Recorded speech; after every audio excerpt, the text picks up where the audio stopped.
cette masterclass de numérique en commun. Ce qu'on va vous présenter aujourd'hui, c'est donc les résultats d'un an de recherche, mais aussi nous d'expérimentation qu'on a depuis quelques années maintenant, autour des services publics numériques. Et spécifiquement cette question un petit peu ambitieuse et provocatrice, comment faire des bons services publics numériques. Le déroulé de cette masterclass, c'est donc un petit temps où nous on va se présenter, vous expliquer le contexte dans lequel on a travaillé, et puis balayer quelque part les trois questions qu'on s'est posées et auxquelles on essaye d'apporter un début de réponse, qui sont: c'est quoi un bon service public numérique? C'est quoi les méthodes pour les concevoir et pour les déployer? Et puis troisième question, quels sont les cadres organisationnels qui permettent de déployer ces méthodes pour faire des bons services? Juste pour se présenter rapidement, nous, on est issus d'une coopérative qui s'appelle Où sont les dragons et qui a été fondée par moi-même et un collègue qui s'appelle Joachim Savin. Et on travaille à l'intersection de la recherche en sciences sociales et du design. Moi, je suis docteur en sciences de gestion. J'ai fait une thèse à l'intersection de la sociologie, des sciences de gestion et du design. Et je travaillais sur le design de service. Pas forcément public à ce moment-là. J'ai rencontré Joachim Savin, qui est designer. Et ce qu'on a essayé de créer, c'est un espace. C'est un petit peu difficile de parler avec toute cette effusion. C'est un espace où en fait on associe recherche en sciences sociales, c'est-à-dire capacité de problématiser, de lire les situations complexes parfois auxquelles on s'adresse, d'avoir des grilles de lecture, d'avoir des capacités d'enquête de terrain, à une capacité de design, c'est-à-dire de formuler des problématiques, de les mettre en forme, de les mettre en discussion par des bons objets de discussion, et puis d'y proposer des solutions et de concevoir des solutions. Et donc, à l'heure actuelle, on est 4, avec Anne qui est designer et qui va intervenir aussi dans cette conférence, et puis une autre collègue qui s'appelle Lydia Fener, qui nous a rejoint aussi, qui elle est sociologue. Et on travaille donc à cette intersection en travaillant sur des notions d'écosystème, de parties prenantes, en travaillant sur des notions de complexité, en travaillant sur des notions de sociotechnique, c'est-à-dire les enjeux sociaux et les enjeux techniques sont interreliés et on ne peut pas penser les uns et les autres séparément. Et c'est ça qui nous a amené à être sollicités par la DINUM, et en particulier par le pôle design des services numériques, pour travailler sur cette question.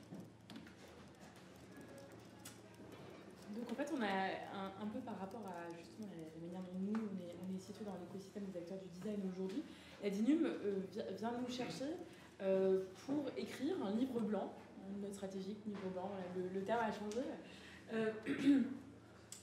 Parce que finalement, en 2022, l'impératif veut que toutes les démarches en ligne soient dématérialisées, ou au moins les 250 plus importantes. Donc il y a un enjeu énorme en fait de démat. Et le problème en fait, c'est comment est-ce qu'on homogénise les manières de faire à travers toutes les administrations. Comment est-ce qu'on outille les gens qui vont devoir s'en emparer. Comment est-ce qu'on fait en sorte qu'il y ait des repères et des objectifs communs dans cette démarche.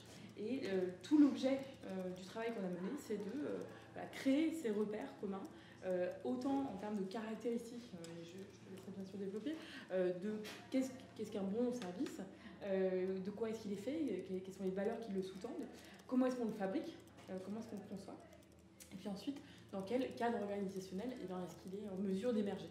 Donc on va balayer ces trois dimensions. Et l'idée, c'est vraiment on a composé ce livre blanc à l'adresse des administrations et des porteurs de projets qui mèneront ces projets de dématérialisation dans un futur tout à fait proche. Là, un peu la chronologie, si tu veux. La façon dont on s'y est pris, c'est donc un travail de recherche axé sur des expérimentations aussi précédentes. On a fait tout un travail de revue de littérature, c'est-à-dire d'identifier les travaux scientifiques qui portent déjà sur les sujets et qui nous apprennent déjà des choses, à la fois sur les publics et les usages du numérique, à la fois sur le design de services, le design de services publics, le design numérique, à la fois sur les questions d'innovation publique, parce que ça a bien touché aussi ces questions-là, et à la fois sur les questions de gestion publique. Le deuxième travail qu'on a fait, c'est une collecte assez massive, je dois le dire, de tous les guides, les bonnes pratiques, les référentiels de bonnes pratiques, issus de différents espaces des administrations, que ce soit les directions interministérielles, que ce soit les ministères qui émettent leur propre guide, de recommandations sur différentes dimensions. L'éco-conception, le centrage usager, les méthodologies de design, voire de design thinking, tout cet ensemble assez énorme, qui se recoupe parfois, qui est un peu hétérogène parfois, on l'a collecté et on a essayé d'en identifier des points communs, en tout cas d'en faire un tableau aussi, un panorama. Troisième chose qu'on a faite, qui était plus un mécanisme d'inspiration qu'un vrai travail qui est présent en tout cas dans le document, qui est autre chose, ce sont des études de cas. Études de cas du système gov.uk, qui est donc l'ensemble des sites publics du gouvernement britannique, du Royaume-Uni, et aussi en comparaison pour avoir des points saillants d'un système de diffusion de culture et de design system, qu'on appelle, qui est le système de Google. Dernier point qu'on a réalisé et qui est très important et qui sous-tend vraiment notre travail qu'on va présenter, c'est une enquête de terrain auprès d'une quinzaine, à l'époque on en était à 12, maintenant on est plutôt à 15, de personnes, porteurs, porteuses, acteurs, actrices du monde du design de services publics numériques et qui donc nous ont évoqué leurs convictions, leurs pratiques, leurs difficultés parfois, et puis leurs leviers d'action, leurs bonnes pratiques, et c'est aussi l'enjeu de ce travail. Et puis on a pris évidemment un grand temps, comme vous pouvez le voir, pour recevoir cette panzer, l'analyser, en faire sens, et puis rédiger cette première version de la note de ce livre blanc, qui est mis en discussion d'ailleurs dans une exploration dans le cadre de Design et commun, je crois, et donc porté par la DINUM, qui est une autre séance à 11h qui est aussi mise en discussion de ce travail-là. Et donc c'est un travail qui a vocation à être enrichi, discuté, nuancé, et puis voilà, élargi avec les pratiques des vraies personnes qui travaillent dans ce domaine-là. La première question qu'on s'est posée, alors oui, ça c'est pardon, un petit aperçu de la douzaine ici de personnes qu'on a pu identifier. D'abord il y a des hommes et des femmes, donc c'est déjà intéressant.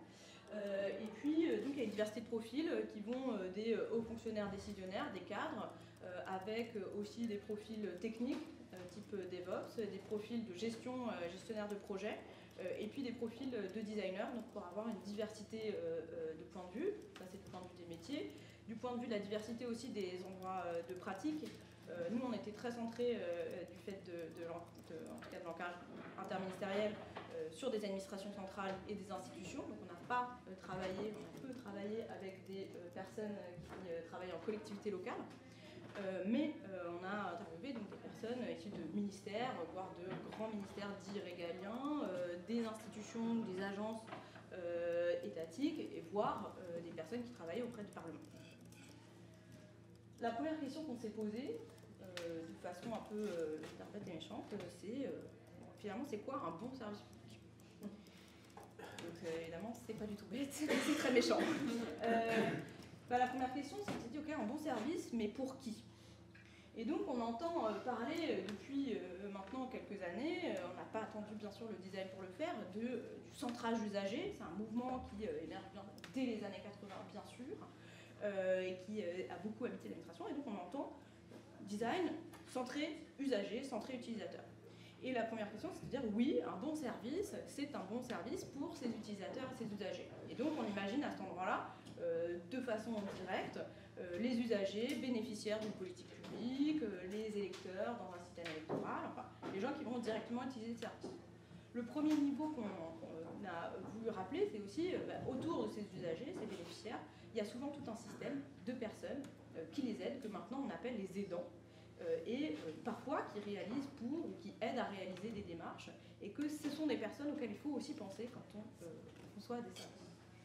Deuxième point, quand on dit usagers, on pense aussi en fait à des usagers professionnels qui sont bien sûr les agents publics qui mettent en œuvre les services, les politiques publiques et qui interagissent avec des dispositifs numériques pour mettre en œuvre leur métier, leur travail d'agent public. Et donc quand on dit usager, en fait on dit usager au sens particulier, professionnel, bénéficiaire, mais aussi au sens d'usager professionnel.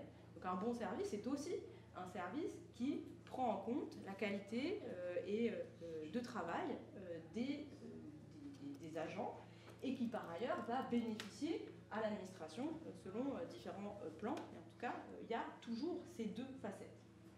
Il y a aussi tout un ensemble de personnes qu'il s'agit de ne pas oublier quand on conçoit des services publics numériques, qui sont les personnes qui vont être impliquées, peut-être plus ou moins directement, mais être impliquées dans la réalisation, dans la prescription, dans l'accès aux services publics, qui vont être donc ces partenaires et ces parties prenantes. On pense peut-être aux médecins dans les secteurs de la santé, qui ne sont pas des agents publics, mais qui participent de fait à la réalisation de certains services, à la connexion, à la mise en lien avec certains services comme la sécurité sociale par exemple. On pense à des avocats qui vont interagir avec des systèmes qui sont liés au domaine de la justice bien sûr.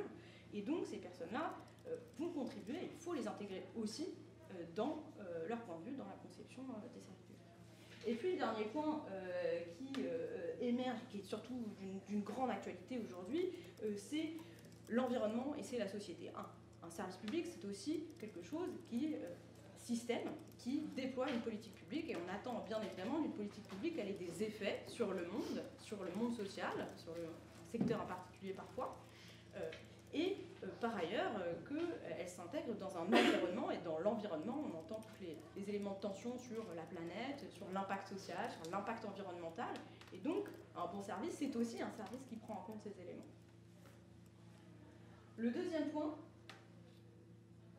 oui, c'est l'idée de faire ici un exemple. Il y a quelque chose qui te... Ouais, mais vas-y, je t'en prie. L'idée ici, c'était de donner un exemple. C'est-à-dire, une fois qu'on a dit ça, c'est comment est-ce que ça s'applique exactement. On a pris un exemple assez, assez basique, ce qui est la demande d'acte de naissance, qui est une des démarches qui a été dématérialisée depuis un moment maintenant, qui marche très bien, qui a beaucoup d'utilisateurs. Et on voit qu'en fait, c'est une démarche qui émane, qui est portée par servicepublic.fr, donc qui est portée par la DILA, qui est l'administration centrale, qui va s'interfacer avec les administrations locales, les municipalités, pour tous les registres d'actes de naissance, qui va concerner donc nous, les bénéficiaires, les citoyens, etc., mais aussi les membres de notre famille, parce qu'on peut demander l'acte de naissance de quelqu'un dont on a l'affiliation, et qui va ensuite servir à d'autres administrations, des associations, des entreprises, puisque on va, nous, en tant qu'usagers, livrer cet acte de naissance pour faire d'autres démarches encore. Donc on voit ici que la boucle est un peu bouclée sur tous les acteurs qu'on vient de mentionner. C'est pour donner un canevas d'exemples. Oui, j'étais perturbée parce que je sais qu'il revenait après. Et donc quand on dit design centré utilisateur, en fait on dit design centré utilisateur avec un S. Centré utilisateur peut être une façon de lire les choses autour de trois figures, de trois facettes, on va dire d'archétypes.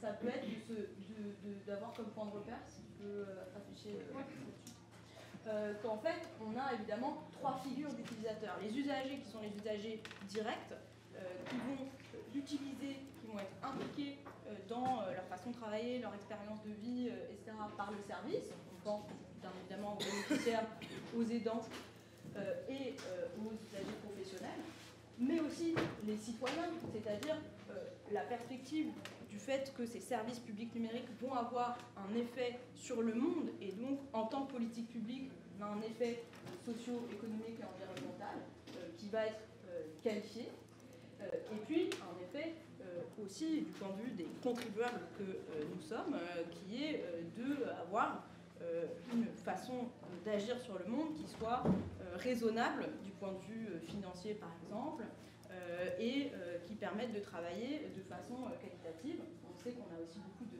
pression sur les services publics à l'heure actuelle pour travailler de façon optimale, avec le moins de moyens possible, etc. Et donc il y a des enjeux aussi d'efficacité des services à réfléchir et à poser. En fait, ce qu'on s'est dit, c'est comment, à partir de là, comment se traduisent la tradition, les valeurs, les pratiques, les convictions, mais aussi les cadres juridiques de l'action publique dans les services numériques. En fait, un service public numérique, c'est effectivement l'émanation, l'incarnation d'une politique publique et donc du service public. Et le service public, on sait qu'il s'inscrit dans un ensemble de valeurs traditionnelles, parfois on a appelé ça les lois de Roland, qui sont bien sûr très anciennes et très ancrées, qui sont l'intérêt général, la continuité des services publics, la mutabilité, c'est-à-dire la capacité à s'adapter en fonction de l'environnement et des personnes et des besoins des personnes, mais aussi l'égalité absolue de traitement et d'accès aux services publics, qui est le premier socle qui était intéressant de se rappeler.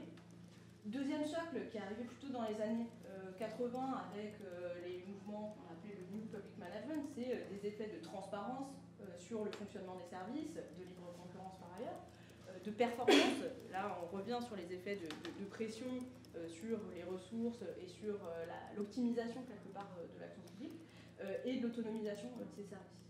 Et puis le troisième point, alors postmoderne, je ne suis pas sûre que ça soit le terme, mais on va trouver le bon terme, ce sont les enjeux contemporains, à la fois du numérique et du monde social, sur les enjeux d'éthique de l'action publique, d'exemplarité, mais aussi de soutenabilité, et par ailleurs les enjeux autour de ce qu'on appelle parfois en anglais la privacy, donc les données, les libertés, qui sont des ensembles auxquels il faut faire particulièrement attention. Quand on croise ces questions-là avec notre prisme, et qu'on imagine comment ça se traduit dans un service public numérique, la proposition en fait, auquel on est arrivé grâce à ce travail, c'est un bon service public numérique. C'est un service public qui est à la fois pertinent, soutenable, protecteur, inclusif et à l'écoute. Donc effectivement, ça fait encore une batterie de critères, de standards, bien sûr. C'est un horizon qui est intéressant d'avoir en tête pour se dire qu'est-ce qu'on fait quand on fait du service public numérique. Pertinent, c'est évidemment un service qui répond aux besoins du monde social et environnemental, aux besoins des usagers et aux besoins de l'optimisation, si c'est le cas, ou en tout cas des besoins de travail des agents. C'est un service qui est protecteur puisqu'il permet bien sûr de protéger les libertés, la capacité d'action et d'agir, l'attention parfois aussi des utilisateurs. Un service qui est inclusif, c'est-à-dire qui prend en compte la diversité de toutes les personnes qui vont être impliquées, touchées par ces services, qu'il s'agisse de handicap, mais aussi d'accès à des services sur mobile, avec peu de poids, en tout cas pour permettre des accès dans des zones où il y a de la 4G limitée, qui sont clairs, qui sont lisibles, donc des efforts aussi autour du langage clair, qui permettent à un plus grand nombre de pouvoir y accéder. Et puis ce sont des services bien sûr soutenables, c'est-à-dire qui ont vocation à avoir un impact environnemental sobre, en tout cas une sobriété dans la conception, à être résilient, à être maintenable, à être réparable et à être mutualisé au maximum avec différents niveaux d'administration autour par exemple des modèles de commun ou d'open source. Donc ça c'est un premier une première tentative de venir qualifier collectivement qu'est-ce qu'on appelle un bon service public. Et donc si on regarde un peu ces éléments-là, sur l'exemple qu'on a donné tout à l'heure, qui est le changement d'adresse, peut-être que tu peux en dire quelques mots. Oui, c'était l'acte de naissance. Là, on a choisi le changement d'adresse pour celui-ci, toujours porté par le service public. Et on s'est posé la question de savoir comment est-ce qu'il répondait justement à ces critères, pour se dire est-ce que cette grille de lecture fonctionne. Alors, effectivement, ce service est nécessairement pertinent dans le sens où, en fait, il permet en une seule démarche, en fait, d'avertir l'ensemble des administrations qui ont notre dossier. Et en fait, on va se rendre compte, en faisant la démarche, qu'en fait, il y en a beaucoup. Et non seulement on peut changer son adresse postale, mais aussi électronique, son numéro de téléphone, etc. Donc, en gros, c'est un système d'avertissement de l'ensemble des administrations, des changements de situation. Donc ça c'est pertinent parce qu'en fait ça permet non seulement de faire une démarche qu'on ne ferait pas par ailleurs parce qu'en fait on aurait clairement juste la flemme, et puis on n'aurait aussi même pas l'information de savoir en fait d'avoir le tour d'horizon de toutes les administrations auxquelles on s'adresse. Il est soutenable parce qu'il permet de réduire le nombre de démarches qu'on va faire. Juste pragmatiquement on ne va pas avoir à se connecter à chacun des portails, etc. Donc on va potentiellement réduire le nombre de clics, de navigation, etc. Il est protecteur en cela qu'il est fiable, c'est-à-dire qu'une fois qu'on a entré OK, on sait qu'en fait l'ensemble des administrations vont être averties. Et puis ensuite, bien sûr, sur les prismes d'inclusif et à l'écoute, Apolline en a parlé, aujourd'hui c'est des choses qui sont très encadrées par des normes déjà existantes. Ça, on s'appuie sur un socle qui est finalement déjà bien sédimenté. Donc bien sûr, il y a le AG2A qui aujourd'hui est un cadre appliqué à l'ensemble des services publics et qui justement garantit l'accessibilité sur tout un tas de critères qui sont très définis. Et puis ensuite, je donne mon avis qui est connecté à l'Observatoire des démarches en ligne, que peut-être vous connaissez, qui est un grand répertoire qui permet d'évaluer et de recenser en fait comment avance et progresse l'ensemble des démarches en ligne. Et en fait, à la fin de nombreuses démarches, on peut donner son avis et finalement noter sur tout un tas de critères et dans les démarches. Donc ça permet, il y a un effet réflexif et de remontée d'informations depuis les citoyens qui effectivement effectuent les démarches. Et donc on a ça, outre effectivement le droit aussi de contestation sur certaines démarches, etc., qui complète cette idée à l'écoute. Ça c'était c'était pour revenir sur ces critères-là. L'idée c'était aussi de se dire, une fois qu'on a posé ça, alors déjà ça c'est un premier sujet de discussion. Il y a tout un ensemble de choses qu'on peut discuter, qu'on peut affiner, qu'on peut enrichir. Le premier point, ça a été de se dire, ok, super, et donc on fait comment? C'est-à-dire, là on a une batterie de critères, de standards, quelque part, donc comment on fait? Et donc on est allé se penser sur la question des méthodes et les méthodes de conception et de déploiement des services. Le premier point, c'était de se dire, en fait, pour concevoir ces services publics numériques, on se retrouve à l'intersection de trois ensembles, de trois prismes, mais aussi de trois ensembles de méthodes qui vont être la conception numérique, la conception de systèmes numériques, ça n'est pas la même chose que concevoir d'abord des objets quand on vient du design, mais aussi des services qui s'incarnent dans des personnes, dans des bureaux, dans des dossiers, dans la circulation de ces éléments. Et donc concevoir des systèmes techniques, c'est savoir réfléchir en termes d'infrastructure, en termes de système, en termes de fonctionnalité, en termes de langage, et c'est donc disposer de prismes et de méthodes qui permettent de concevoir ces outils numériques. La deuxième chose, c'est qu'on a parlé de pertinence, on a parlé de centrage utilisateur et de prise en compte des utilisateurs, c'est donc disposer d'outils et de méthodes de conception centrée utilisateur, c'est-à-dire des capacités à pouvoir aller enquêter, demander des connaissances sur les expériences, sur la vie des usagers, savoir aussi mettre en œuvre, traduire ces besoins, encore une fois, dans des systèmes numériques. Et puis le dernier niveau, c'est ce qu'on appelle la conception innovante, c'est plutôt l'idée de se dire, dans ces modalités de conception, en fait, l'enjeu du projet, c'est à la fois de comprendre bien les besoins des utilisateurs et de les traduire en fonctionnalités. Autrement dit, on ne sait pas toujours, dès le début, quelles vont être les fonctionnalités et les besoins précis de notre service, puisqu'il s'agit de transformer des objectifs de service public en dispositifs numériques. Et ces capacités, quelque part, à déployer des méthodes expérimentales, c'est-à-dire d'aller faire des hypothèses sur les besoins, les tester, les remettre en œuvre, sont liées à des démarches de conception innovantes. Et donc, on s'est posé la question de savoir quelles étaient les méthodes qui étaient à l'heure actuelle disponibles, diffusées de façon assez large dans l'administration. Et notre observation, ça a été de se dire, alors il y en a pas mal. Parfois elles ont des noms très précis, parfois elles n'ont pas forcément de nom. Il y a un peu chacun est garant et défenseur des différentes méthodes. Mais ce qui nous a intéressé, c'est de se rendre compte que, bien sûr, ces méthodes, elles avaient un sens. Elles n'étaient pas qu'une question de tendance, parfois, de diffusion. Elles avaient un sens, et puis surtout, elles touchaient souvent les interactions qui étaient utiles. Tout ce qui est méthode agile, par exemple, vont permettre de faire le lien entre la conception de systèmes numériques et puis le centrage utilisateur. Les méthodes type Lean, et Lean UX en particulier, permettent de faire le lien entre la conception numérique et la conception innovante, puisqu'il s'agit de cycles d'expérimentation et d'itération. Tout ce qui est méthode de design et méthode de design thinking permettent de faire ce lien entre la conception centrée utilisateur et la conception centrée innovante. Et donc, pour concevoir, donc faire du design de services publics numériques, l'idée c'est d'être à ce croisement et donc de comprendre que, quel que soit le nom quelque part de ces différentes méthodes, en fait, elles se déploient selon des cycles dans le temps, et ce que nous on a proposé d'appeler des cycles de vie.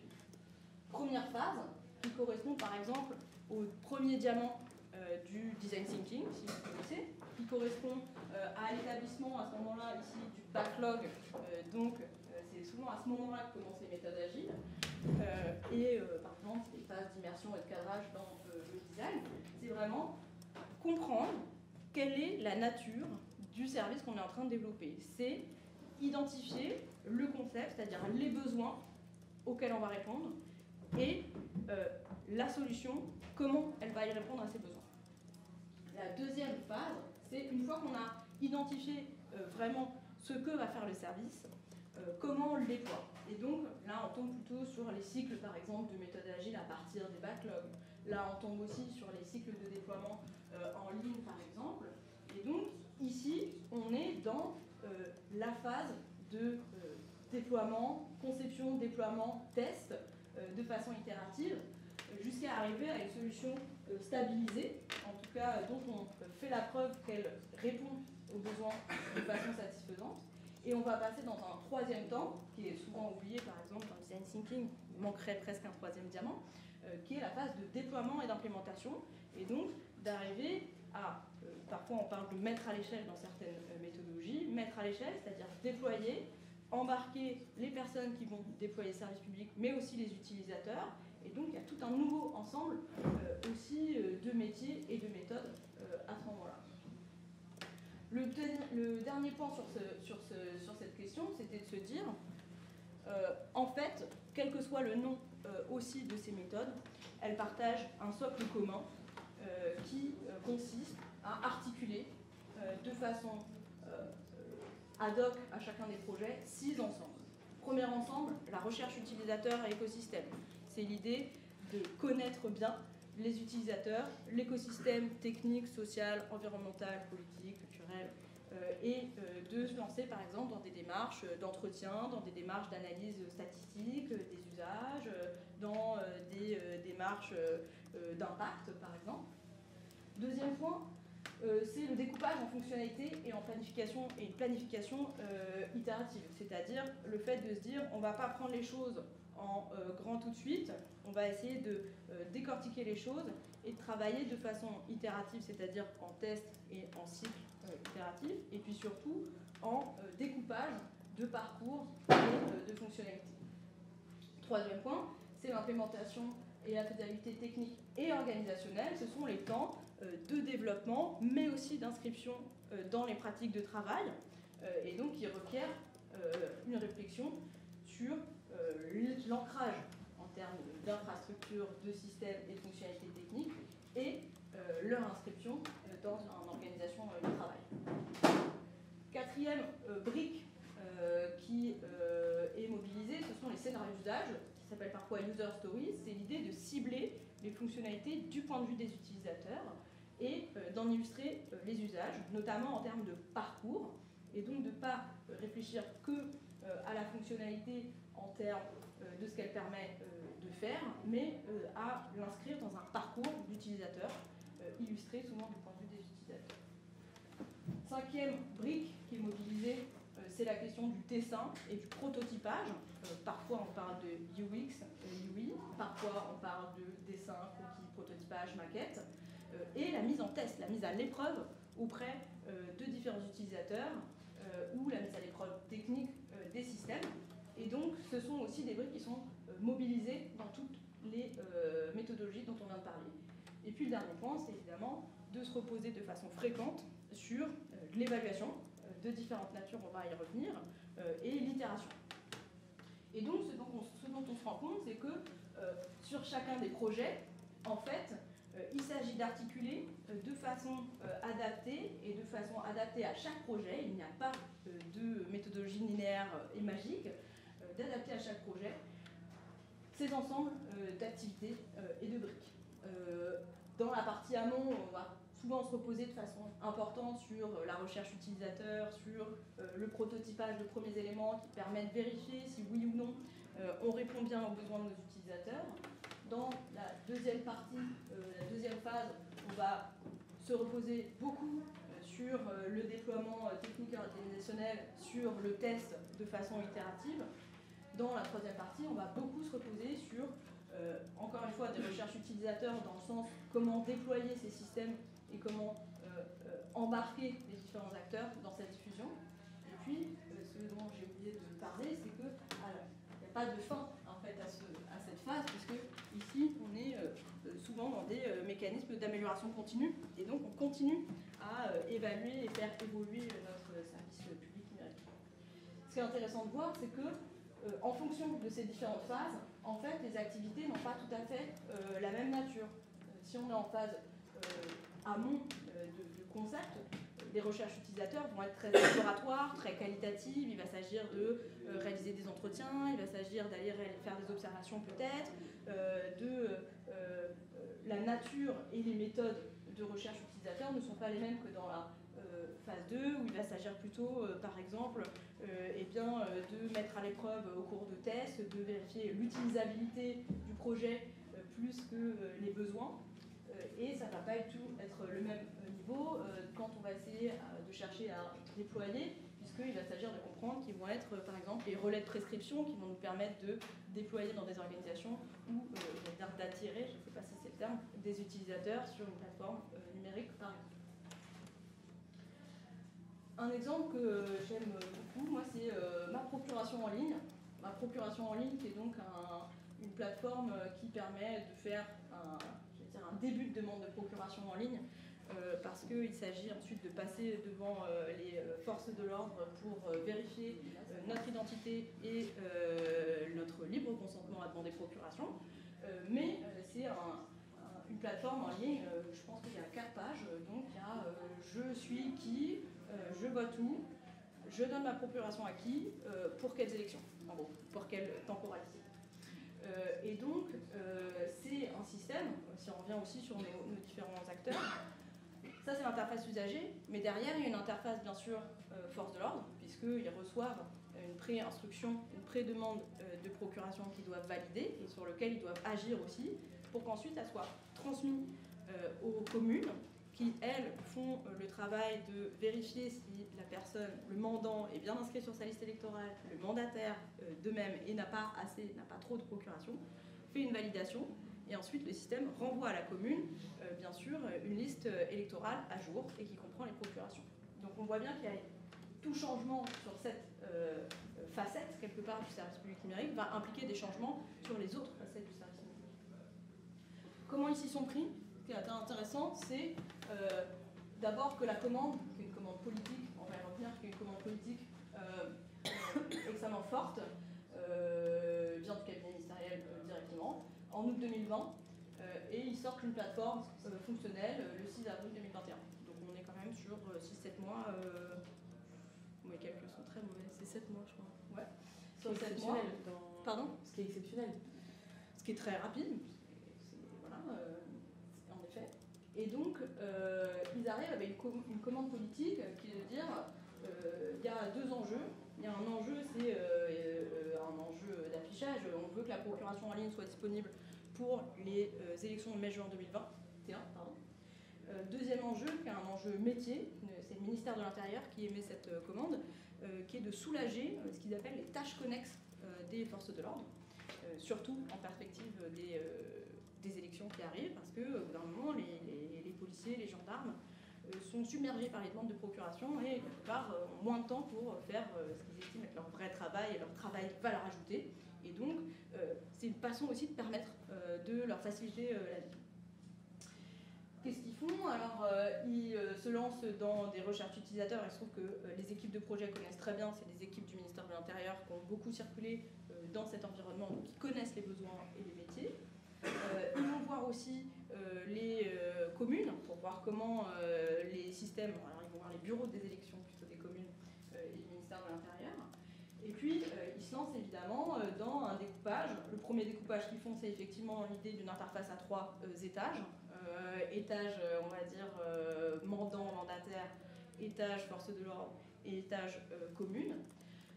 Et puis ils commencent à identifier les différentes fonctionnalités, à faire le tri de ce qui rentre et ce qui ne rentre pas. Par exemple, à ce moment-là, ils éliminent une des fonctionnalités qui aurait été une pré-instruction par des assistants des forces de l'ordre qui ne sont pas habilités. Et donc ça demandait une autre couche d'autorisation qui était trop compliquée. Donc qu'ils ont exclu, en tout cas pour la première version. Ils se lancent ensuite dans une série de sprints. Donc une série de sprints, ce sont des des cycles courts d'identification de fonctionnalités, dessin et conception de ces fonctionnalités du point de vue de l'interface, développement technique, puis test et amélioration continue. Sur les 3 blocs qui sont les utilisateurs mandataires mandants, les forces de l'ordre et les communautés et les communes. En parallèle, il y a tout un travail énorme, vraiment énorme, de mise en conformité, ou en tout cas de travail en parallèle sur cette démarche, comment elle va être mise en conformité, alors d'abord vis-à-vis de la CNIL, mais aussi vis-à-vis du comité des normes du CNEN, et puis une interaction de travail sur les cadres juridiques de cette procédure qui devient par ailleurs une procédure identifiée dans le code électoral. Et donc il y a eu besoin de faire un travail en parallèle sur des décrets et des arrêtés qui viennent modifier carrément le code électoral et qui viennent à la fois instruire ce que doit être la procédure et en même temps la procédure vient instruire comment ça va s'inscrire dans le code électoral. Et puis la troisième phase qui est intéressante, c'est comment ils se sont pris pour diffuser cet outil. Ils se sont rendus compte par exemple qu'il fallait se connecter au SI de toutes les... Ils se sont rendus compte, bien sûr, ils l'avaient déjà identifié, mais il fallait se connecter au SI de toutes les communes. Alors les communes, elles ont des éditeurs de logiciels différents. Et donc il a fallu aller identifier les différents éditeurs de logiciels et leur demander de pouvoir permettre cette interconnexion. Ils se sont rendus compte, bien sûr, qu'il fallait aller parler à plus de 35 000 communes. Et donc, un des relais de prescription qui a été identifié et qui était intéressant, c'était l'Association des maires de France, qu'ils ont sollicité dès la période de développement au cours de tests. Et donc, à la fois le test a été un moment de prescription, de test, mais aussi un moment pour faciliter la diffusion par ailleurs. Et puis, ils ont aussi, bien sûr, associé les représentants de police, de gendarmerie et de préfecture dès les sprints pour faciliter leur diffusion à l'issue du projet. En avril 2021, entre avril 2021 et le 27 juin 2021, il y a eu plus de 300 000 demandes de procuration qui sont passées sur le site, sur 360 000 demandes identifiées. Et donc là, on est en cours, ils sont en cours, bon, c'est pas mon projet, mais ils sont en cours d'identifier, par exemple, quelles sont ces 60 000 demandes qui n'ont pas abouti. Pourquoi? Je peux vous dire pourquoi. Allez-y. Parce qu'en fait, moi, ça m'a ramené après le site, là où je devais aller, donc le commissariat. Ouais. Le commissariat y avait, je regarde les heures d'ouverture, ouvert 24h/24, je me pointe à 18h15, on me dit 6 plus l'heure, je prends toutes les procurations, rien de plus tard. Et je partais le lendemain, je me dis, je ne voterai pas. Donc voilà. Donc moi, je me donne une explication. Il y a tout à fait ça, il y a le fait que, effectivement, il faut se rendre, ça je pense que c'est une raison majeure.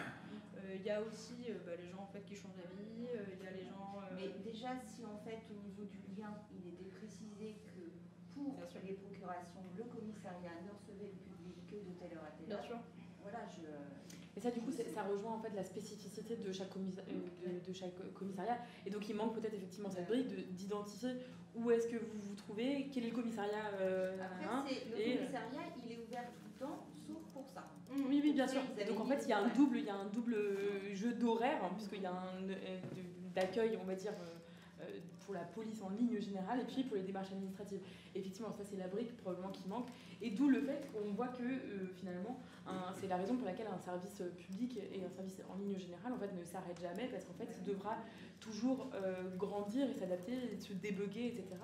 Et d'ailleurs, soit dit en passant, finalement, c'est un problème qu'on n'aura plus le jour où on aura une identité numérique chacun, et où en fait, on n'aura plus à montrer patte blanche en physique, parce qu'aujourd'hui, le problème, c'est le problème de l'identification sur la CNI, qui est la brique manquante dans cette histoire, et qu'on est obligé de faire en physique encore. Mais le jour où ce ne sera plus le cas, eh ben, le service sera redessiné et sera complètement numérique. Donc ça, c'est aussi un des enjeux qu'il y a aujourd'hui, c'est comment est-ce qu'on arrive à hybrider le temps que certaines des infrastructures plus globales numériques s'installent aussi, non seulement dans les infrastructures, mais aussi dans les mœurs, etc. Après, c'est des enjeux culturels. Et je voulais réagir par rapport à l'exemple du changement d'adresse que vous avez cité tout à l'heure. Moi, j'ai des parents qui habitent dans une commune qui ont été regroupés. Donc, vu qu'il y a des mêmes noms d'adresses dans chaque adresse, sauf qu'on leur a pas dit, du coup je viens de découvrir, qu'on pouvait, sur le service public, changer d'un seul coup leur adresse. Donc ils ont écrit à chacun des lieux. Et si on leur avait mis dans un courrier que c'était possible, ça c'est des problèmes de diffusion. Voilà. Mais en fait, ce que je trouve intéressant dans les exemples qu'on déploie ici, c'est que en fait, ça permet d'entrevoir quand même la complexité qui se trouve derrière. C'est-à-dire qu'en fait, on se rend compte qu'il y a énormément de briques et de planètes entre guillemets à aligner pour que l'expérience soit parfaitement fluide pour tous les cas de figure. Parce que voilà, là, pour vos parents qui sont dans une commune spécifique, qui ont été regroupés, etc., on est dans un cas très particulier. Et en fait, ça prend des années et beaucoup d'itérations pour se dire, alors on va faire remonter tel cas, puis ensuite tel autre cas, etc. Donc en fait, il faut à un moment donné se lancer dans des imperfections et dans quelque chose qui ne va pas forcément être fluide ou pas forcément prendre en compte tous les cas de figure. Et puis, voilà, chemin faisant, la chose va se lisser et va s'améliorer, quoi. Là, tu veux reprendre le Ouais, non, mais du coup, par exemple, typiquement, sur ce genre de choses, ils ont lancé en avril, et puis en fait, ils ont eu des retours aussi des communes qui leur ont dit, mais attendez, nous, c'est pas possible, on n'a pas de notification, on ne sait pas s'il y a des demandes de procuration en cours, or, on doit agir sur ces demandes de procuration pour dire que les gens sont inscrits ou pas, etc. Donc, nous, on ne sait pas, on découvre d'un coup qu'on a plein de demandes, on ne sait pas, hein.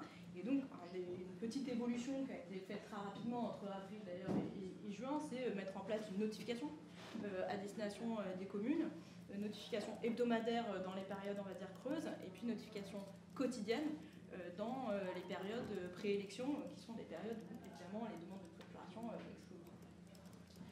Petit point, eux, ils ont donc déjà lancé leur démarche, leur téléprocédure en ligne, mais ils ont déjà en tête des cycles d'amélioration. Premier cycle d'amélioration, ça va être une transformation qui est une transformation technique, mais qui a aussi un impact à la fois sur les communes et à la fois sur les mandataires et mandants. C'est que de la loi du 27 décembre 2019, il y a ce qu'on appelle la déterritorialisation des procurations, c'est-à-dire qu'aujourd'hui, la procuration, on peut demander à faire une procuration à quelqu'un qui doit être inscrit sur la même liste électorale du même bureau de vote. Or, en 2022, cette obligation saute et on peut donner procuration à n'importe qui, si on peut le dire comme ça, mais en tout cas quelqu'un qui est inscrit sur la liste électorale. Et donc, ça implique que le système n'existe plus à l'échelle de chacune des communes, mais bien au système national. Et ça implique un travail qui est par ailleurs engagé depuis de nombreuses années avec l'INSEE, une connexion à ce qui qui s'appelle et ce qui va exister, qui est une infrastructure qui s'appelle le répertoire électoral unique, le REU. Et donc, il y a une transformation du système et de cette infrastructure et de la connexion au système d'information. Et je vous disais, par exemple, nous, on a créé un système d'information, un RSI, qui a vocation à disparaître, puisqu'il va être remplacé par le répertoire électoral unique. Et on est très content de ça, que notre système disparaisse, pour pas que ça refasse une surcouche. Troisième brique, c'est plutôt de l'ordre de l'espoir. L'espoir qu'un jour, il y ait effectivement ce système d'identité à niveau élevé, comme il l'appelle, qui permettent de devenir une procédure 100% en ligne, puisque les procédures d'identification ne seraient plus réalisées par des officiers de police judiciaire, mais par un système numérique. Et donc, il viendrait complètement transformer la téléprocédure. Donc ça, c'est une façon un peu de raconter ces différentes circulations entre les briques méthodologiques et puis les différents temps qui n'ont pas tout à fait les mêmes enjeux pour concevoir et déployer des services. Le dernier niveau auquel on est arrivé, on n'est pas parti tout de suite dessus, en fait il a émergé, c'est que quand on s'est dit, c'est quoi un bon service, voilà, c'est quoi les bonnes méthodes, et ben on s'est retrouvé face à des gens, et ça c'est vraiment la question du terrain, qui nous dit, nous on sait faire de l'agile, on sait faire du design, voilà. Par contre on est face à des problèmes organisationnels, et donc les questions organisationnelles dépassent le cadre méthodologique. On est face à des problèmes qui sont liés à l'inscription de ces méthodes dans l'administration. Par ailleurs, quand on est dans des mondes privés, on a aussi plein de problèmes à ces niveaux-là, donc c'est pas quelque chose qui est spécifique à l'administration. Ce qui est spécifique à l'administration, c'est évidemment les formes que ça prend. Trois points qu'on a identifiés, puis un quatrième sur lequel on est en train de travailler. 3 points qui sont la gouvernance de ces projets-là, l'évaluation de ces projets et la constitution des équipes et des compétences gouvernance, en fait, on a assisté à 3 types de problèmes. Premier type de problème, une confusion sur les paramètres de décision et d'attribution des ressources. Moi, j'ai un projet, et donc c'est un projet qui est transversal, qui va toucher plusieurs directions, le bureau des élections, les forces de l'ordre, les communes. En fait, il y en a qui ont les budgets, il y en a qui ont la direction, la responsabilité, il y en a qui ont les ETP, les postes, donc qui peuvent me prêter, en tout cas les personnes qui vont travailler sur ce projet. Comment je fais? C'est pas clair, qui décide quoi? Et où je m'épuise beaucoup à aller négocier avec les différents éléments pour avoir toutes les briques qui sont nécessaires à mon projet. Deuxième point, un manque d'alignement des acteurs, c'est-à-dire qu'il y a tout un écosystème de personnes qui va être concerné, impliqué dans le design et le déploiement de ces services numériques. Et parfois, ils ont de façon inhérente à la situation des points de vue différents, mais qui ne sont pas clarifiés, et il n'y a pas de vision commune sur qu'est-ce qu'on est en train de faire, qui t'arrange, mais qu'est-ce qu'on est en train de faire, et donc chacun tire dans son sens, pas de façon malveillante, mais parce que les choses ne sont pas clarifiées en tant que telles, et donc on est emmêlé dans différentes injonctions, dans différentes directions. Et puis le troisième point qui est lié, c'est évidemment qu'il y a un manque de pertinence des modalités, parfois, ça c'est des cas parfois, évidemment, il faut que ça se passe bien. Il y a parfois un manque de pertinence des modalités de gouvernance, c'est-à-dire, en fait, il y a une armada, il y a un énorme comité de pilotage stratégique qui prend des décisions sur tout, y compris des décisions techniques qui n'auraient peut-être pas vocation à les engager. Inversement, peut-être parfois des personnes qui sont dans des groupes qui prennent des décisions très stratégiques et très politiques, ou en tout cas qui ont des répercussions très stratégiques et très politiques, et donc c'est un peu délicat qu'ils les aient pris comme ça. Et donc, soit il y a peu de réflexion sur ces modalités, soit c'est des modalités de gouvernance de projet, soit pas des modalités de gouvernance de projet, soit des modalités de gouvernance de projet, on va dire classiques, et qui sont parfois pas tout à fait adaptées à cette spécificité de projet-là. On est allé se demander pourquoi. Un des premiers niveaux du pourquoi, on va essayer d'interpréter, c'est qu'il y a parfois une confusion entre ce qu'on appelle l'écologie politique dans la littérature et l'écologie fonctionnelle, c'est-à-dire les gens qui ont du pouvoir, qui ont une assise, une vision, un pouvoir de décision, un pouvoir d'attribution des ressources, et des gens qui ont des compétences, compétences techniques, compétences de déploiement, compétences de design, compétences de contribution et compétences de métier.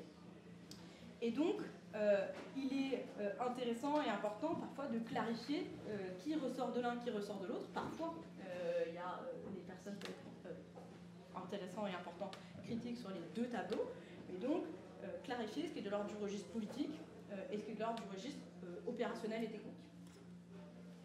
Deuxième point, c'est effectivement cette tension entre une culture bureaucratique sans péjoration, sans être péjoratif, c'est le mode traditionnel de l'administration qui a énormément de vertus pour toute une partie du travail administratif, qu'il s'agisse de traiter des dossiers, de mettre en œuvre tout un ensemble de politiques publiques, bien sûr, mais qui vient heurter parfois la culture de projet, et la culture de projet numérique en particulier.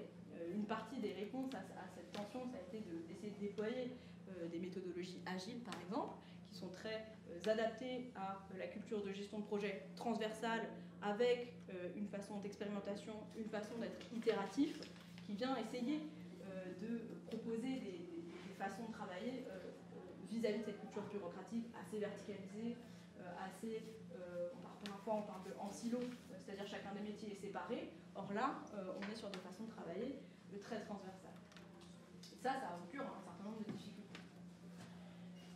Quand on voit ça, en fait, ce qu'on se dit d'un point de vue des solutions, d'un point de vue des bonnes pratiques, des choses qu'on peut déployer, l'enjeu principal, c'est bien sûr d'identifier les acteurs qui vont être impliqués dans le projet et dans sa gouvernance, et d'identifier leur rôle à chacune des phases du projet, parce qu'avec l'idée que peut-être ce sont des rôles qui évoluent effectivement avec, encore une fois, la vie du projet.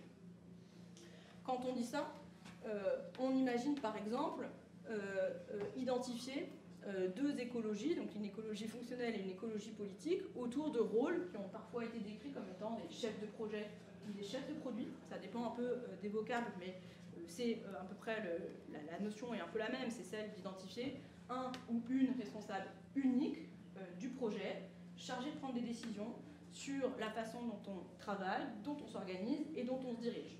Et donc, une personne unique et pas 10 interlocuteurs qui perdent du temps, parce qu'il y a une question de rapidité aussi parfois, qui perdent du temps pour prendre des décisions. Par contre, ça signifie quand même qu'on a, et ça c'est intéressant aussi, des figures qui sont celles de sponsors par exemple, parrains, marraines, qui sont des figures de décisionnaires politiques qui, là, vont prendre des décisions, vont engager l'administration de façon politique et stratégique. Et donc, de dessiner un peu différents, alors ils peuvent s'appeler complètement autrement, c'est pas tellement la question, il y a plein de noms aussi, un comité de pilotage, quelque chose du quotidien, parfois dans les méthodes agiles, par exemple le Scrum, on appelle ça, ça peut être le Scrum, la mêlée, qui régit au quotidien le projet et prend des décisions au quotidien sur sa direction. Et puis un comité stratégique, un comité d'évaluation, un comité directeur, ça peut s'appeler de plein de façons différentes, dans lequel il y a bien sûr des sponsors, un ou des sponsors, et qui vont prendre les décisions stratégiques qui engagent la direction du projet. Si on prend mon exemple de ma procuration, ils ont pu travailler vite comme ça parce que dans leur comité de pilotage, donc on va dire leur comité du quotidien, si on va dire comme ça, ils étaient que 5. Il y avait donc une chef de projet qui, elle, connaissait très bien les enjeux métiers. Ça faisait une quinzaine d'années qu'elle était au ministère de l'Intérieur et qu'elle travaillait avec différents acteurs des préfectures, de la gendarmerie et de la police, qu'elle connaissait plutôt bien cet écosystème. Un chargé de projet issu de la DNU, donc de la direction numérique, donc plutôt spécialiste des méthodes de gestion de projet d'une part et des enjeux techniques. Un directeur de la transformation des métiers, donc spécialisé sur la numérisation d'une part et la façon dont ça vient s'inscrire dans les métiers spécialement relevant du ministère de l'Intérieur. Une cadre du bureau des élections qui est donc particulièrement concernée par cette question de la procuration. Et puis un ou une cadre décisionnaire aussi de la DNU. Ça, c'était les personnes qui étaient engagées. Je sais précisément qui se réunissaient tous les vendredis matins. Donc c'est vraiment de l'ordre du suivi hebdomadaire, du suivi de projet et des micro-décisions à prendre sur le fonctionnement. Dans le comité stratégique, par contre, il y avait, alors c'était plus que 5, mais en tout cas, il y avait un sponsor qui est un sponsor, on va dire, puissant, le plus haut sponsor possible, puisque c'était directement le cabinet ministériel. Un représentant du cabinet ministériel, donc on peut difficilement faire mieux en termes de sponsor, mais qui était donc très investi et qui avait mis une haute priorité sur ce projet-là, en le défendant, en allant le présenter, en activant les différentes équipes. Et donc là, il y a aussi quelque chose de l'énergie qui se passe à ce moment-là. Toujours nos deux personnes qui font partie du comité de pilotage qui sont ici, et puis dans ce comité stratégique, aussi des représentants des forces de l'ordre et des représentants des communes qui donc travaillaient aux prises de décision stratégiques engageant ce projet. Un élément qui nous paraît intéressant et qui est utile parfois et qu'on a pu identifier, c'est ce qu'on appelle la matrice RACI en anglais. Donc c'est 4 rôles qui sont Responsible, Accountable, Consulted and Informed. Et donc en français on pourrait les traduire par responsable, dirigeant, consulté et informé.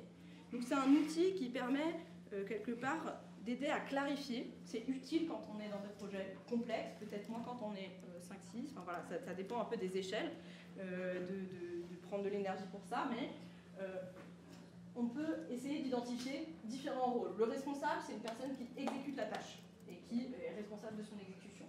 Il peut y avoir plusieurs responsables, mais qui vont être sur chacune des parties d'une tâche ou d'une activité. Par contre, il ne peut y avoir qu'un ou une dirigeante, et donc c'est l'autorité qui demande à ce que cette tâche soit exécutée et qui en vérifie l'exécution et qui valide le résultat. Il y a des personnes qui peuvent être consultées, c'est-à-dire à qui on va proposer, voilà ce qu'on a fait, qu'est-ce que tu en penses, etc. Mais dont, quelque part, l'avis ne va pas être évidemment déterminant.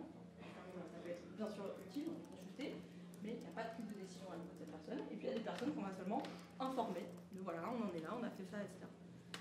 Cette grille de clarification, elle permet d'être mobilisée.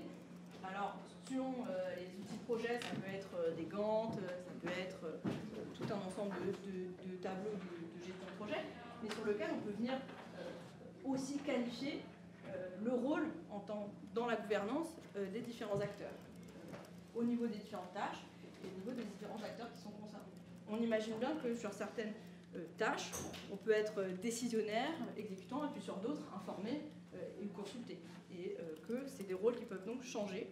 Et donc on n'a pas toujours les mêmes personnes qui ont toujours les mêmes responsabilités, mais c'est toujours les personnes les plus pertinentes. Quelque part, on peut imaginer, sur le même principe que le droit européen ou international, le principe de subsidiarité, c'est-à-dire la décision est prise à l'endroit qui est le plus pertinent à chaque fois, à l'échelle qui est la plus pertinente à chaque fois. Donc ça, c'est un outil qui nous a paru intéressant de soulever et qui demande pas mal quand même d'énergie à être mis en place, mais dans les systèmes un peu complexes peut aider à clarifier les choses.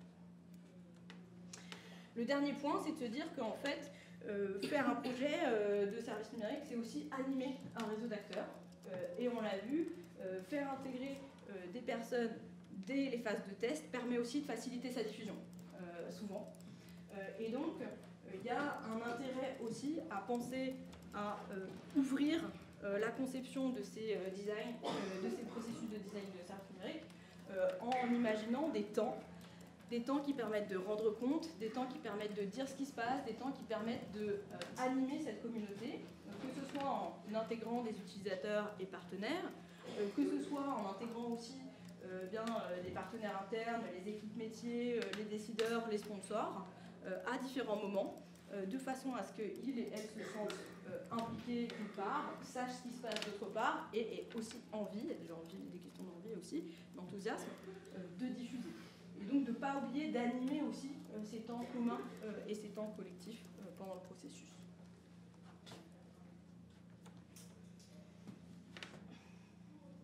Deuxième point, c'est la question de l'évaluation. Dans ces questions de gouvernance, on voit bien que se jouent aussi des enjeux d'évaluation, c'est-à-dire comment est-ce qu'on va évaluer mon projet tel que je l'ai conçu, et on se retrouve face à différents problèmes. Premier problème, un manque d'outils et de compétences de l'évaluation sur certaines dimensions spécifiques. On a parlé par exemple d'éco-conception, on a parlé d'accessibilité, on a parlé de tout un ensemble de critères sur lesquels parfois on n'est pas encore outillé. Il n'y a pas forcément de standard, on ne sait pas exactement comment mener des évaluations, on n'a pas forcément les données nécessaires pour le faire, et donc parfois on n'est pas forcément en capacité de bien évaluer comme on voudrait nos services.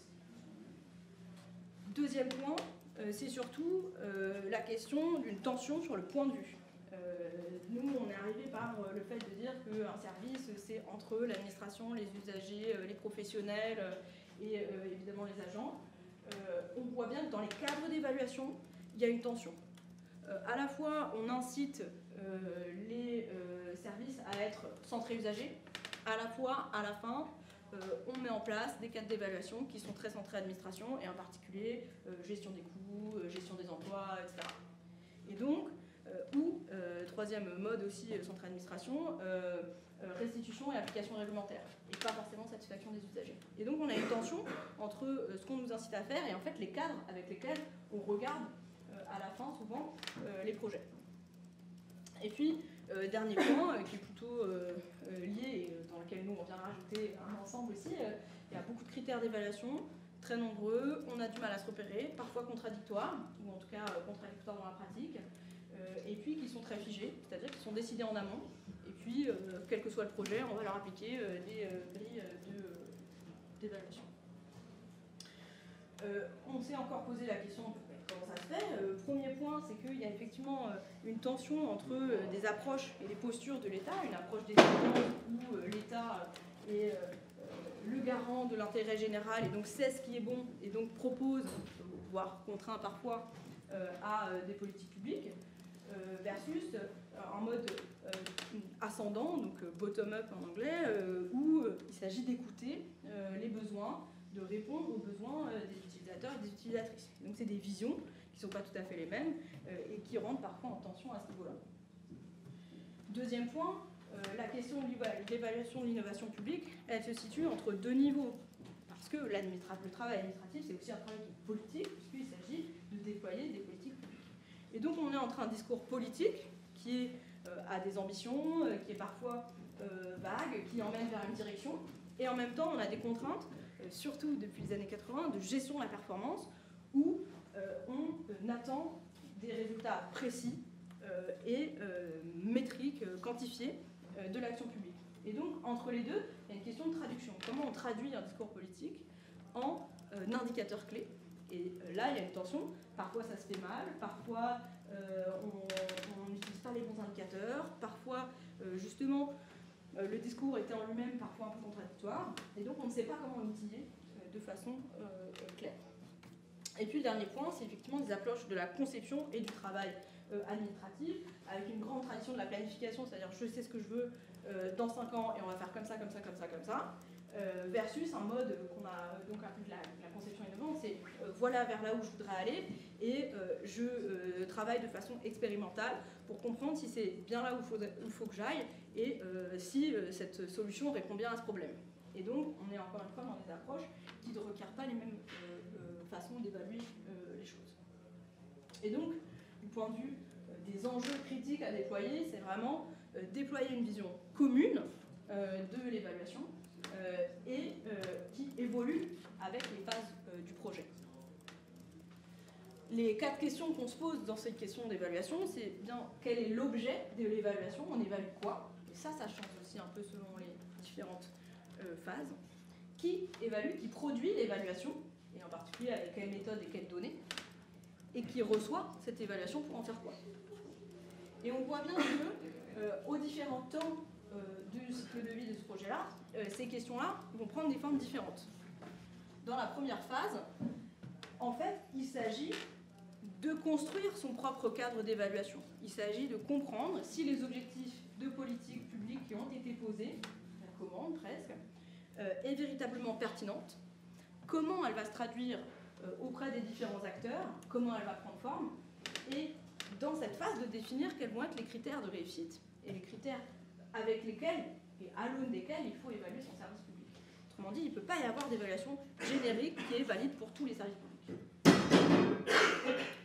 On a un travail qui est un travail d'évaluation en continu, où on va utiliser différentes méthodes qui permettent de le faire, et puis on a une évaluation à fin de phase qui permet de se dire est-ce que oui ou non on a bien documenté la pertinence de nos objectifs, est-ce que oui ou non on est capable de montrer que notre solution va répondre à ces enjeux, et quelles sont la liste des critères de réussite, des indicateurs avec lesquels, à l'aune desquels il faudra juger, évaluer les critères.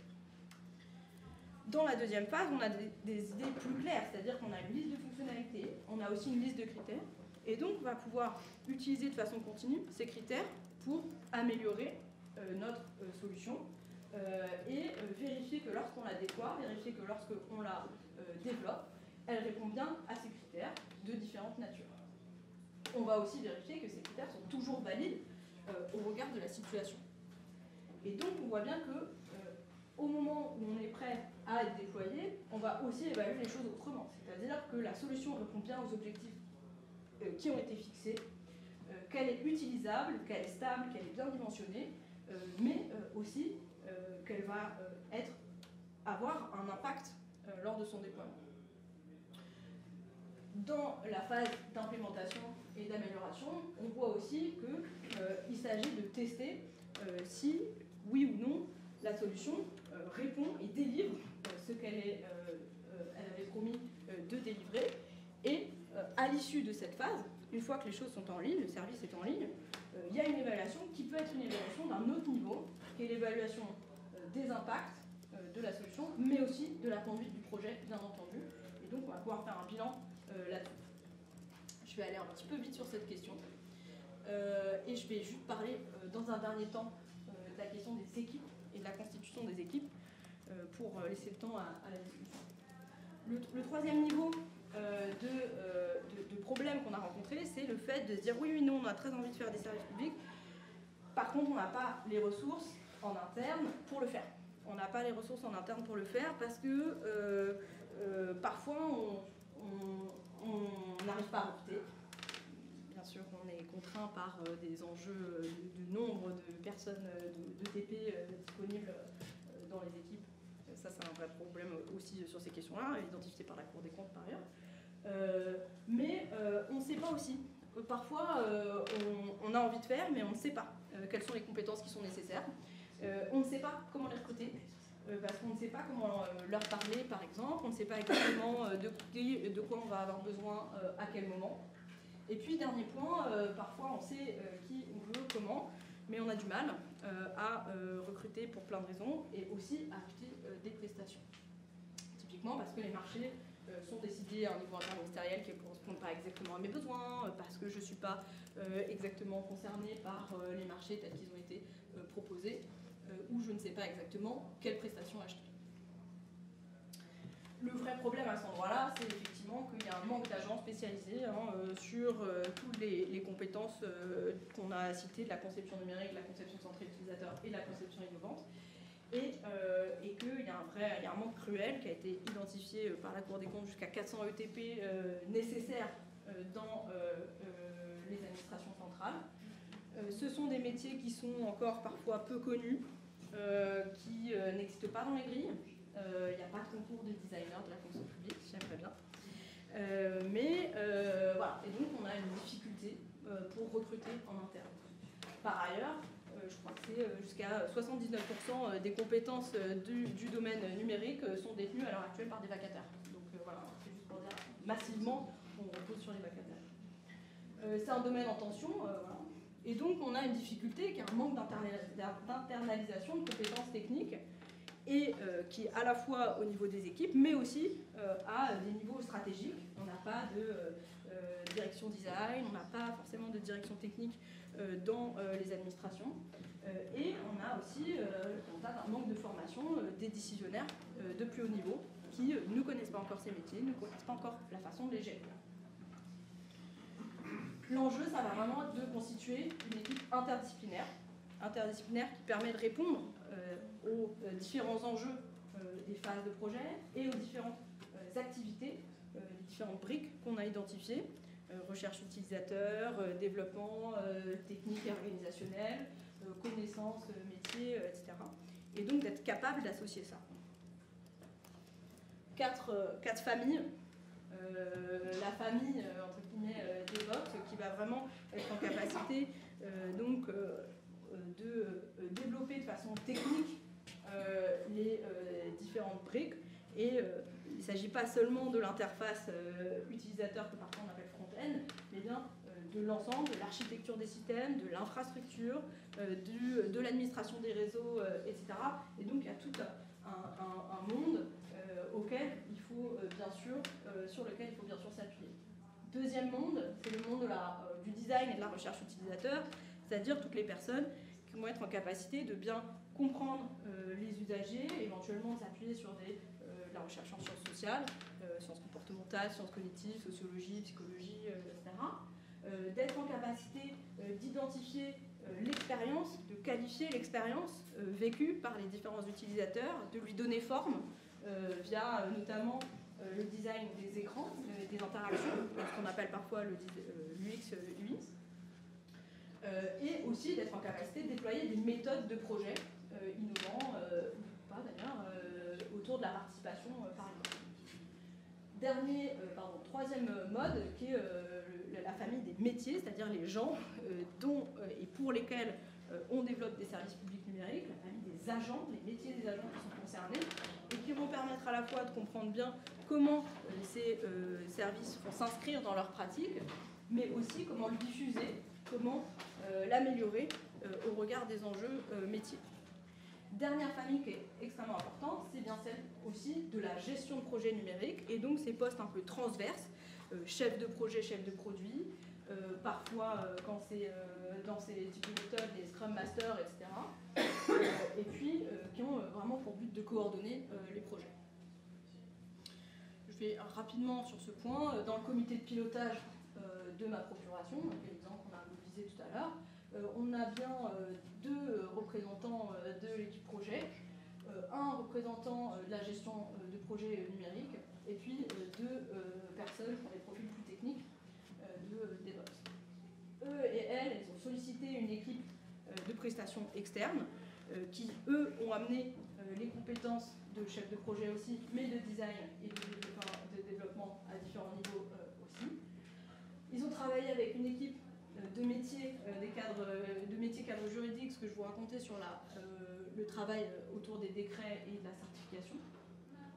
Et puis, ils ont aussi sollicité une équipe externe pour travailler autour d'un audit RG2A et sollicité une équipe de prescription, l'association des maires de France, des représentants des forces de l'ordre et des équipes de communication, donc qui sont des agents métiers. Et ce qui est intéressant, c'est juste de voir la diversité et l'activation de ces compétences aussi en fonction du temps et des phases du cycle de vie du projet. Je vais m'arrêter là juste pour vous dire que à l'heure actuelle, mais ça c'est très contextuel, ça dépend des politiques numériques qui sont déployées, il y a un certain nombre de leviers qui permettent de recruter. En particulier, il y a des référentiels qui sont émis, mais il y a des programmes tech.gouv, Commando UX, entrepreneurs d'intérêt général qui permettent de renforcer ponctuellement les équipes en recrutant justement des personnes, des familles de métiers que je vous ai indiquées. Il y a aussi des processus, des propositions de formation des agents et des cadres. Et puis il y a des marchés interministériels qui commencent aussi un peu à bouger, qui peuvent être intéressants. Bien sûr, ça c'est tout à fait contextuel et donc ça a vocation à tout à fait bouger. Voilà, juste pour vous dire qu'on en est là. On en est là d'identification de à la fois ce que pourrait être un bon service public d'aujourd'hui et de demain, bien sûr, les différentes méthodes et les points d'attention sur les méthodes, et puis les différents éléments sur les cadres organisationnels. C'est donc un élément, c'est la première fois qu'on présente ce travail, donc il y a vraiment plein de choses à discuter, à remettre en question, à nuancer, à enrichir. Et donc le but c'est ça aussi, c'est aussi pour ça qu'on est là aujourd'hui. C'est bien sûr pas des solutions qui vont régler, qui sont pas magiques, hein. On est dans des enjeux qui sont des enjeux de transformation complexes, des enjeux systémiques, des enjeux culturels aussi de l'administration. Et donc les éléments qu'on a pointés, c'est plutôt des éléments à faire évoluer, à réfléchir, à expérimenter, que des solutions magiques. Par contre, alors on a été un peu critique sur les points qu'on a soulevés comme étant des problèmes à la pratique. Par contre, ce qu'on sait, c'est qu'il y a des choses qui sont en train de bouger. Il y a beaucoup de services publics numériques qui existent, qui fonctionnent bien. Il y en a des très bien. Il y a beaucoup de projets qui se sont bien passés. Il y a beaucoup d'envie. Il y a aussi une montée en compétences générales sur ces sujets. Et donc, voilà, l'idée, c'est plutôt d'aider à aller plus loin que d'être dans une critique purement et simplement de ce qui se passe. Et puis par contre, ce que l'on sait, c'est qu'un des grands leviers d'amélioration et de diffusion, c'est les communautés et c'est les partages d'expériences. Et donc voilà, on sait aussi que les moments comme ceux d'aujourd'hui, comme ceux de ces événements numériques en commun, permettent aussi de constituer ces communautés et d'avancer aussi ensemble sur ces réflexions. Voilà, j'espère qu'il reste un peu de temps pour la discussion. Désolée d'avoir été un peu longue, mais merci beaucoup pour votre attention en tout cas. Voilà. Je rappelle juste que ce projet il a été mené en partenariat bien sûr avec commandité par la DINUM et en particulier Marine Boudot et Hugo Dessertine avec lesquels on a beaucoup interagi et qui ont été très précieux dans les échanges, qui ont beaucoup nourri ces échanges. Et donc on est ravis d'avoir travaillé avec eux sur ce sujet. Merci beaucoup en tout cas.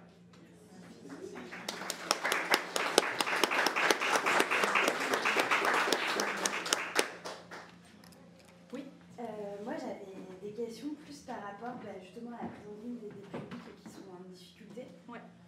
Notamment par exemple des personnes qui ont des difficultés de lecture, oui. qui vont aller jusqu'à l'illettrisme.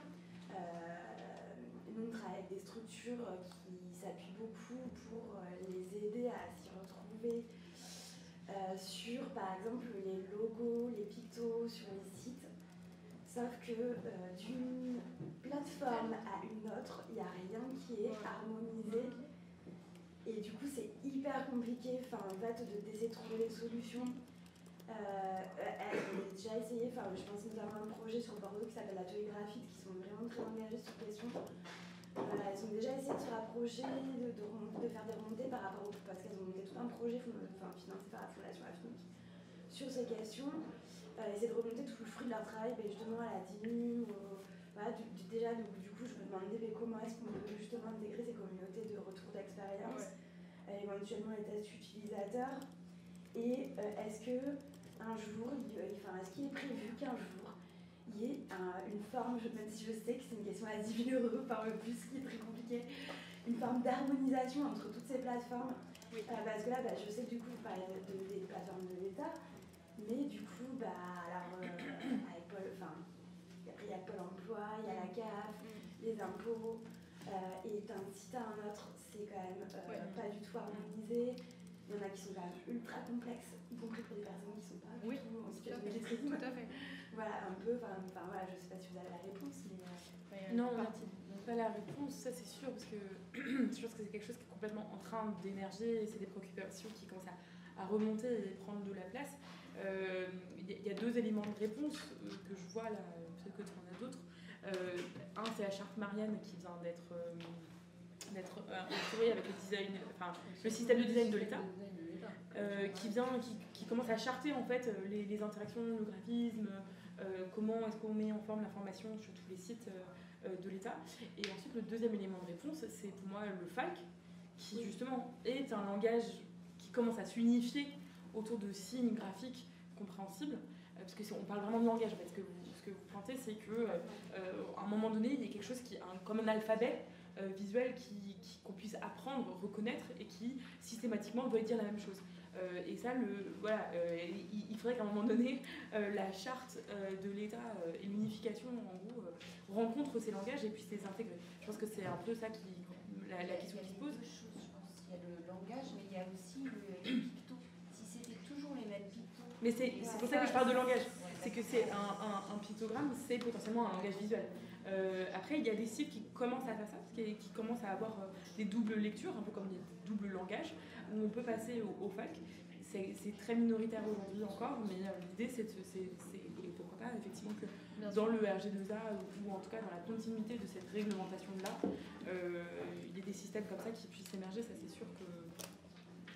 Oui, on peut imaginer par ailleurs que le design system évolue aussi vers, par exemple, la codification graphique en termes de pictogrammes. En tout cas, on peut imaginer que ça progresse par là aussi. En tout cas, ce qui est sûr, c'est que, par exemple, le système de design de l'État vient codifier l'emplacement, mais aussi la hiérarchie des informations dans les menus. Et donc, à un moment, il y aura aussi une forme d'uniformisation quelque part et de navigation homogène, même si la difficulté, c'est que là, à l'heure actuelle, tous les sites existent quand même, et tant mieux, mais ils ne vont pas forcément être refondus immédiatement. Donc il y a un peu un temps de passage. En revanche, sur les questions de simplification, ce qu'on voit et ce qu'on sait, c'est que c'est une question qui préoccupe beaucoup les acteurs publics aujourd'hui. Beaucoup. Nous, on travaille aussi beaucoup dans le domaine juridique. On a vu là la réforme du Conseil d'État qui vient simplifier. Alors, simplifier pour le Conseil d'État, on reste quand même sur des choses complexes, mais la CNIL qui réfléchit à ces questions de simplification, en tout cas, c'est quelque chose qui est au cœur, là, je pense, des réflexions et qui va commencer à s'outiller, commencer à se déployer. Moi, j'ai beaucoup d'espoir sur ces questions-là, j'ai beaucoup d'enthousiasme sur ces questions-là. Ça percole, je dirais, voilà, ça percole lentement, mais... Il y avait une question au fond? Oui, c'était juste pour savoir votre étude, elle ne porte que, on est d'accord, sur des services publics par rapport à la question que vous posez. Vous n'êtes pas du tout intéressé aux autres institutions comme peuvent être la CAF, Pôle emploi. Là, on est d'accord que c'était vraiment que les services de l'État.